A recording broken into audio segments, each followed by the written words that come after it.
The Year of the Year by Kevin Henkes. Ladies and gentlemen, we are on the fourth part of his year. Interesting that 4 parts to his book, 4 important people in his life at this point, and 4 seasons. I'm seeing a pattern. I like to look for patterns. We are on page 200. Chapter 4 of part 4. This much to go. We're nearing the end. Usually, right before a story ends, whether it's a movie or a TV or a book, the author does something suspenseful. Makes us wonder, how is this going to end? Gives us white knuckles. We're hanging on tight. It's a nail biter. It's a cliffhanger. Ah! So let's see what happens. Billy was supposed to practice reading his poem aloud at home. He didn't like practicing in front of Mama, Papa, or Sal. Mama thought he should practice in front of someone, so Papa pulled out his cello with his mannequin arms from his studio and moved it to Billy's room. "You can practice in front of this," said Papa. "I knew it would come in handy someday."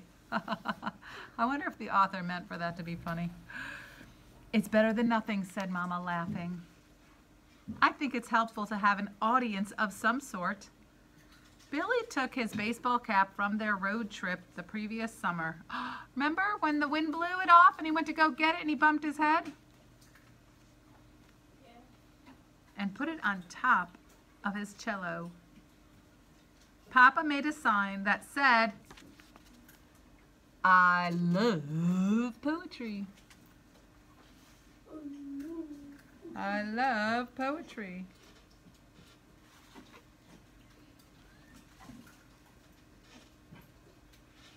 And stuck it to one of the mannequin's hands. Mama named the cello Poetry Man. Ha! Again, another funny joke. Mannequin Man. I'm sorry, guys. Sincere is right about my jokes. And that's what everyone called it.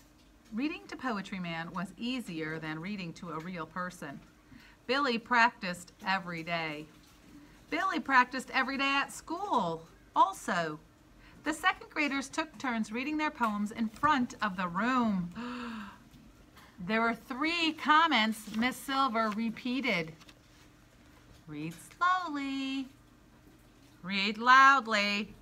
Read with expression. The students didn't have to memorize their poems, but if they could, they wanted to. If they wanted to. So far, just a few have chosen to do so. Emma was one of them. Billy was not. "I have extra copies of each of your poems," said Mrs. Silver. "I'll have a nice new copy for you the night of the show. So don't worry if you leave your copy at home." She thought for a moment. "Oh, and even if you do memorize your poem, I'd like you to take a copy with you up on stage. That way, if you forget your words, you'll have them with you. This is a no-worries show." Emma raised her hand when she was called on and said, "I have memorized my poem so well I won't need a copy. I'm not boasting, it's just the truth." "I'd like everyone to have a copy," said Miss Silver, "just in case." "When do we get to use the microphone?" asked Ned. "Everyone will have a chance to try the microphone," said Miss Silver. "Have a seat, please." "We'll have at least one rehearsal with it the day before the show," said Miss Silver. Billy couldn't wait to try the microphone. When teachers used the microphone for announcement during lunch period, Their voices were so big and booming, they filled the cafeteria. Billy had never used the microphone.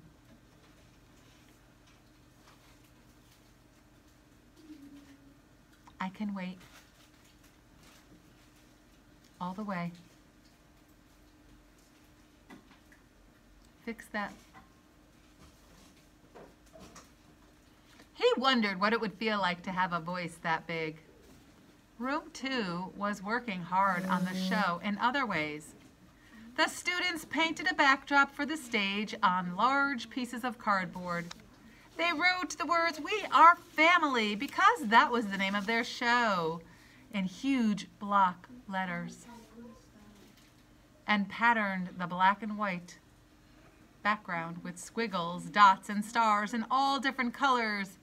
Miss Silver had to use her gong more than usual.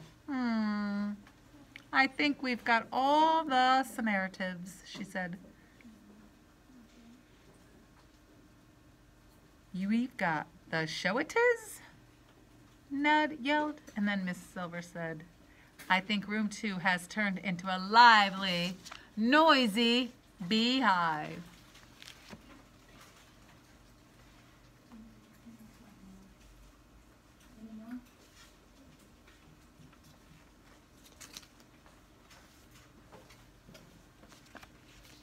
After that, besides the regular room 2 noises, there were a lot of buzzing sounds too. The backdrop looked messy to Billy, like a wall of graffiti from an abandoned building, or something Sal would have done if she had been let loose with paints and a brush. But Miss Silver had a different opinion. When the backdrop was finished, she stood with her hands on her hips and studied it. "It's beautiful," she announced.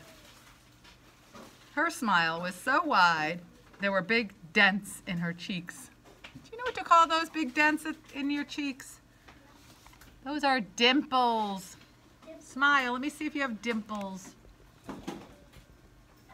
Oh, you have masks on. Ooh, I see your... Yes, you have high ones there, like way up here. Do I have some?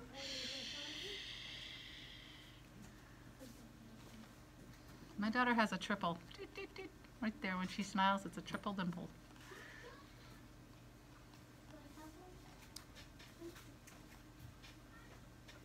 "It's beautiful." Her smile was so wide there were big dents in her cheeks. Miss Silver had invitations printed for the big night. She left space on the fronts of the invitations so that the students could decorate them. "Make it personal," she said. "Make them your own." Billy drew a picture of the poetry man, complete with the 4 arms and his hat. He thought Mama and Papa would like it. Emma leaned towards Billy, stared intently at his drawing, and made a sour face. "Why did you draw an instrument? For your information, we're not having a musical concert." For your information, she doesn't even know what she's talking about, right? Right? I'm just saying. Billy moved his drawing closer to his chest and tightened his grip with his marker. After months of sitting by her, Billy had learned the best way to deal with Emma was to ignore her. But in his private thoughts, he said, "For your information, mind your own business." "I'm drawing my grandma on my invitation," said Emma. "She's coming all the way from Minneapolis to the show.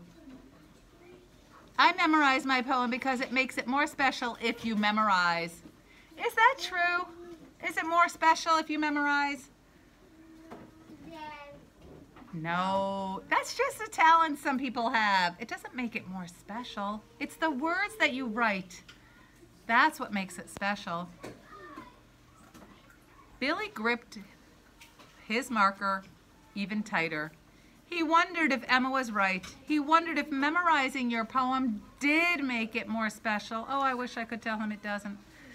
He hadn't seriously considered memorizing his poem until now. If he could do it, Mama might be especially happy and proud. Can you fix yourself, please? I don't even know what's going on over there, but it doesn't look right. Can you fix that?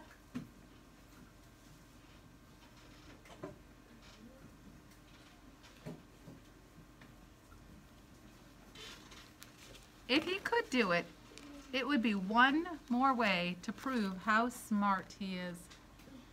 Do second graders worry about how smart they are? Billy does. Billy memorized his poem. He didn't tell anyone. It was a secret between him and the poetry man. It would be a surprise for Mama. At the final rehearsal for the show on the stage with the microphone, Billy thought he should give it a try. He'd recite his poem from memory. But he was so startled and mesmerized by that microphone, what it did to the sound of his voice when he said the title of his poem, that he forgot every word of it. Luckily, he had a copy right in his hand. After taking a deep breath, he read from his paper in a voice that seemed big enough to fill every inch of the school. He thought at least it wasn't the show. He thought, I still have my chance to do it for real. He thought, now that I know what it's like to use a microphone, I can do it perfectly for Mama. Girls and boys, there's one more chapter left. Will he memorize it for Mama? Will he be fantabulous? Will he get scared and freeze? And what will Emma do? See you on Monday.